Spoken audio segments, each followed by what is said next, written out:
বড় লোকদের বাইরে যাওয়া। Hey mom. Yes বেটু, আজকে আমি গ্র্যাজুয়েশনে পাশ করে গেছি। Oh wow, congratulations. By the way বেটু, তুমি যদি এরপর ইউএসএ গিয়ে সেটেল হতে চাও তাহলে হতে পারো।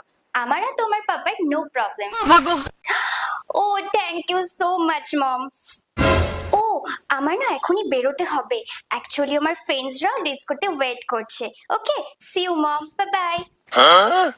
ওকে বেটু, bye bye and take care. আমার বাইরে যাওয়া। মা, ফাইনালি আমি আজকে গ্র্যাজুয়েশন পাশ করে গেলাম। তাই? বাহ, খুব ভালো হয়েছে। আর হ্যাঁ, আমি কিন্তু গ্র্যাজুয়েশন ফার্স্ট ক্লাস পেয়ে পাশ করেছি। আমি জানতাম মনা তুই খুব ভালো নাম্বার পেয়ে পাশ করবি। ও আসল কথা তো তোমায় বলাই হয়নি, আমি না ফাইনাল ইয়ার পরীক্ষা দেবার 2 মাস আগে একটা প্রাইভেট কোম্পানিতে চাকরির জন্য ইন্টারভিউ দিয়েছিলাম, আর জানো তো আমি আজকে চাকরিটাও পেয়ে গেছি। কি চাকরি রে মনা? ওই তো জামশেদপুরে। আর হ্যাঁ, আজকে রাতে কিন্তু আমায় প্যাকিং করে নিতে হবে, কাল অনেক সকালবেলায় আমায় বেরিয়ে যেতে হবে। জামশেদপুর? সে তো অনেক দূর। দূর তো কি হয়েছে মা? না না, অত দূরে গিয়ে তোমার চাকরি করা চলবে না। কলকাতায় এত চাকরি থাকে, জামশেদপুরে যাবার কি আছে?